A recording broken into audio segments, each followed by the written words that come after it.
हो गया था। अब तो ये बहुत सारे ड्रोन और मिसाइलें गई होंगी। क्या कहना चाहता है रसिया? दिनेश जी, रसिया ये कहना चाहता है कि हम ये लड़ाई लड़ रहे हैं, जमीनी जो जरूरत थी हमने ले रखी है, अब तुम घुटने पे आके मेरी बात सुनो और सीज फायर जैसे मैं कहता हूं उस कंडीशंस पे करो।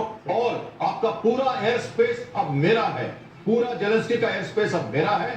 बेलारूस की जो ज्योग्राफिकल डेप्थ है वो मेरा है, मैं वहां भी अपने को कंसोलिडेट कर रहा हूं। अगर यूएवी ईस्टर्न बॉर्डर पे पोलैंड के हैं, मतलब पूरा स्पेस से जाके बेलारूस से जाके हम आपके सीमा क्षेत्र तक हैं, वहां तक कोई आर्ट हमारी नाटो की वहां से होनी नहीं चाहिए। एक तरह से उसने घोषित कर दिया है कि हमने तो मान लिया। उधर फिर नेटो ने भी तो कर दिया, वो 32 देश हैं, उन्होंने आर्टिकल 4 इन्वोक कर दिया। 5 की तरफ अगर बात चली गई तो मामला डेंजरस हो जाएगा।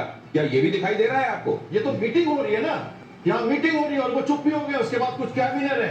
बेलारूस में जाके मास्किंग करके अपनी सेना को उतार देना और कंसोलिडेट करना अपनी पोजीशन वहां पे। जरूरत पड़े तो हम कलिनिंग्राड तक हम कैसे जाएं, लिथुआनिया और पोलैंड को कैसे कम कर दें और बाल्टिक में अपना प्रभाव कैसे बढ़ा दें। जनरल सिन्हा, ये जो आर्टिकल 4 की बात की जा रही है, ये 2014 में क्रिमिया के समय उनको तो समझ है, ये तो जेलेंस्की को खेल खेला जा रहा है। हाँ, वो कह रहे हैं फिनलैंड लड़ाई की तैयारी कर रहा है, ऐसा रशिया कह रहा है। रशिया कह रहा है, वो रशिया कह रहा है मैं नहीं लड़ना चाहता, फिनलैंड अपनी लड़ाई लड़ना चाहता है और नाटो में जा रहा है। तो ये रशिया और यूक्रेन की जंग अब नेटो की जमीन तक पहुंची है, तो पोलैंड पर रूस के ड्रोन के हमले की वजह से टेंशन बढ़ी है। नेटो ने आर्टिकल 4 जिसका हम हवाला दे रहे हैं, ये जो नेटो का जो चार्टर है उसमें एक आर्टिकल 4 है। अमेरिकी प्रेसिडेंट ट्रंप पर ये दबाव बढ़ गया है कि आर्टिकल 4 के बाद अब आर्टिकल 5 की तरफ भी बातें बढ़ रही है। क्या लड़ाई है, वो लंबी लड़ाई लेके चले थे, वो सोच समझ के आगे बढ़े। जब क्रीमिया को लिया था तो सोच के लिया था, और अब जो उन्होंने जपोर्जिया और जो डोनबास को जो लिया है वो सोच समझ के लिया। लेकिन मैं एक चीज और समझना चाहता हूँ सर, एक बार मेरी बात हो रही थी और or you bring it to justice, because if you don't, we will. या तो तुम उन्हें अपने देशों से निकाल दो, हमारे तरफ बुरी निगाह और इंटेंशन रखने वाले लोगों को, आतंकियों को, तो या फिर उनको पनिश करवाओ अपने यहाँ, और या फिर हम पे छोड़ दो, हम वो काम कर देंगे। ये लेकिन सर, ये जो बात खास तौर से कही गई है कि 9/11 के बाद हमारी होगा, वैसे में हितों की रक्षा के लिए कई बार लिए गए डिप्लोमेटिक स्टैंड उस कॉज को सपोर्ट करते हैं या कहीं उसके लिए काउंटर प्रोडक्टिव होते हैं, आपसे समझना चाह रहा हूं। भारत की नीति जो मैंने आपको कहा आतंकवाद विरोधी नीति है, और हमेशा से ग्लोबल लेवल पे हर जगह इसी पलड़े में तौलकर भारत देखता है। तो मैंने आपको कहा, चाहे वो पैलेस्टाइन हो, चाहे वो कतार हो, दोनों जगह, खासकर मिडिल ईस्ट से हमारे इतने अच्छे, आज का मिडिल ईस्ट प्रोग्रेसिव है और वो कौमी उस पर विश्वास नहीं करता, और ये सब प्रोग्रेसिव कंट्रीज हैं, ये सब वेस्टर्नाइज हो चुके हैं, और भारत को पता है यहाँ से रेमिटेंस आता है हमारा, यहाँ से हम तेल खरीदते हैं, हमने आपको बताया है। तो हम किसी भी तरह का ये हम इसमें हम नहीं कर सकते, हमें उनके साथ संबंध बना के रखने होंगे और विश्वसनीय संबंध लंबे समय तक, ताकि ट्रस्टवर्दी पार्टनर के रूप में मिडिल ईस्ट भारत को देखे। और अगली खबर इस पॉइंट पर यह कि कतर पर इजरायली, आपको ये समझाने की कोशिश फिर से मैं करता हूं कि अमेरिका का स्टैंड इसमें ड्यूअल स्टैंडर्ड्स का रहा है। उसे पता था कतार में उसका बहुत बड़ा एयर डिफेंस सिस्टम है, और ये इंटेलिजेंस रिपोर्ट भी थी जस्ट बिफोर दिस स्ट्राइक, जब हवा में था हवाई जहाज, तब वहां से लीडर खिसक गए, वरना वो लीडर मारे जाते। और विदिन 10 मिनट्स ऑफ अटैक खुद इजराइल के प्रधानमंत्री ने खुद बोल दिया कि ये मेरा इंडिपेंडेंट डिसीजन था, ताकि अमेरिका कोई एम्बैरेसमेंट ना हो। तो ये बिल्कुल इससे ट्रस्ट मिडिल ईस्ट का एक तरह से कवरेज देता था अमेरिका, मिडिल ईस्ट को पूरी तरह से। नहीं तो मैं ये जानता हूं सर, कतर को जिस तरीके की ये मध्यस्थता वाली भूमिका में कतर दिखाई देता रहा है, वो आगे भी रहेगा क्या? अमेरिका अपनी स्पेस में कायम रहेगा क्या? अब यह सिनेरियो बदल जाएगा बहुत जल्दी से। जो कतर करता है, one should not remain the dalal of this thing. Okay. यदि आप दलाली करने के लिए उनको छोड़ देंगे, मैं ऐसी बात कर रहा हूँ, बहुत लोग टीवी चैनल में नहीं बात करेंगे ऐसे कि ये कतार ये एब्सोल्युटली दलाली है और दलाली टेररिस्ट की है। ये एक्सपर्ट्स के नजरिए हैं, और एक्सपर्ट्स के नजरिए भी अलग अलग है, क्योंकि कैप्टन शान क्या इसमें कुछ अलग तरीके से सोचते हैं। मैं आपके पास आऊंगा, लेकिन उससे पहले जरा ये देख लीजिए, पाकिस्तान की नई गीदड़ भक्ति सामने आई है। स्कैल्प मिसाइल के जवाब में बनाई नहीं कह सकता हूं पाकिस्तान की तरफ से, वैसे तो सभी नाम रखने में नहीं, नाम लगा के नाम लिखने में तैमूर या उसके बियॉन्ड भी कुछ तैमूर नाम रखा उन्होंने, इंडिजिनस कहते हैं कि उन्होंने अपने यहाँ इसको बनाया। तो ये मैं मान के चलूं कि उन्होंने अपना बनाया, क्योंकि ये विश्व कह रहा है कि उन्होंने अपना बनाया और ये चाइना से लिया हुआ नहीं है। और ये थी एयर टू सरफेस मिसाइल है, और एयर टू सरफेस मिसाइल में स्कैल्प की बात हमने की थी।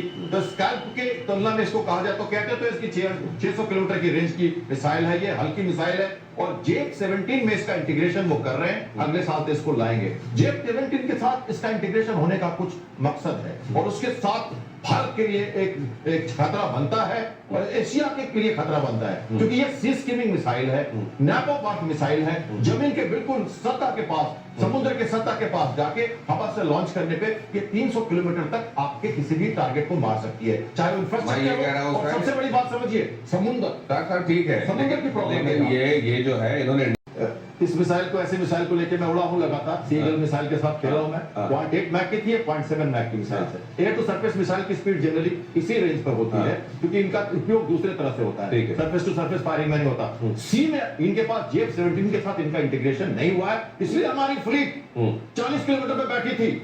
नहीं, अगर हुआ होता तो हमें दूर रहना पड़ेगा। हाँ। उनके पास एसेंस नहीं है मैरीटाइम पेट्रोल के साथ। तो आप ये कह रहे हैं कि बना तो दिया लेकिन इंटीग्रेशन नहीं हुआ इसका। आज हमें चेतावनी दे रहा है वो हाँ। कि आपको 400 किलोमीटर दूर से लड़ना पड़ेगा हाँ। समुद्र में, हाँ। क्योंकि वो उसका खतरा रहेगा। वो निकलेगा कराची से, आपको हमारे एयर डिफेंस सिस्टम के बाहर से रह के अटैक कर देगा हमारे ठीक है। फ्लीट पे। ये प्रॉब्लम है और ये बताया जा रहा है। इधर चीनी नागरिकों ने पाकिस्तान पुलिस को पीटा है, जरा देख लीजिए खबर।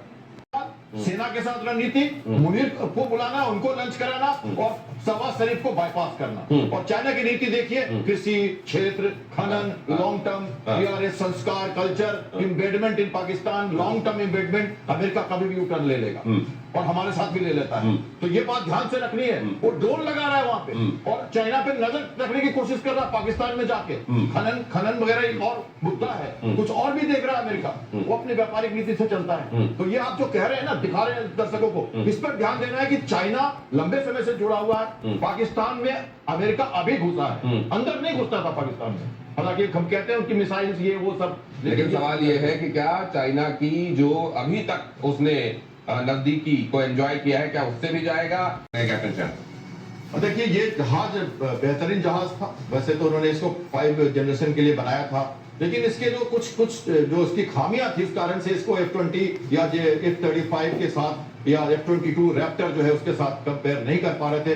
खासकर इसकी जो इंजन की जो थ्रस्ट थी वो इसकी कमजोर थी। ये पिछले वर्जन का इंजन इन्होंने लगाया था और एरोडायनामिक चेंजेस भी इसमें लाना जरूरी था। इसलिए इन्होंने ये जब लगा कि ये कम्पीट नहीं कर पा रहे मार्केट में, तो इन्होंने 2 साल पहले से ही तो सर अगर मान लीजिए उसकी जो कुछ कमजोरियां थी उसको लेकर ये बनाया गया है, तो मैं एक चीज ये जानना चाहता हूं कि भारत जो ये कह रहा है कि हम अपने कुछ स्क्वाड्रन को लेकर फॉर द टाइम बीइंग जो सोच रहे हैं, हो सकता है Su-57 ही रहे, तो क्या Su-57 एडवांस रहेगा सर? वो देखिए यही आ रहा है हमारे पास, यही ऑफ रशियन फ्लीट कल को यही जहाज रखेगी, इसलिए भारत भी इसको लेगा, क्योंकि हमें आराम से मेंटेनेंस भी मिलेगा और ट्रस्टवर्दी पार्टनर मिलेगा। तो Su-57M 5th जनरेशन का बेहतर और सबसे अच्छा जहाज बनने वाला है। अगली खबर लीजिए। दो चीजें इसमें, एक ब्रह्मोस का प्रोडक्शन जो हम कह रहे हैं कि हमारे पास कम है, और हमने लखनऊ में उसको हर साल 100 बनाने की कोशिश हम करने वाले हैं। अगले साल से 100 बनेगा, अभी तक 25 साल में 25 बन रहा था। और दूसरा है इस ब्रह्मोस को, जो हमारा प्रेजेंट वर्जन है, इसको लाइट करना, छोटा करना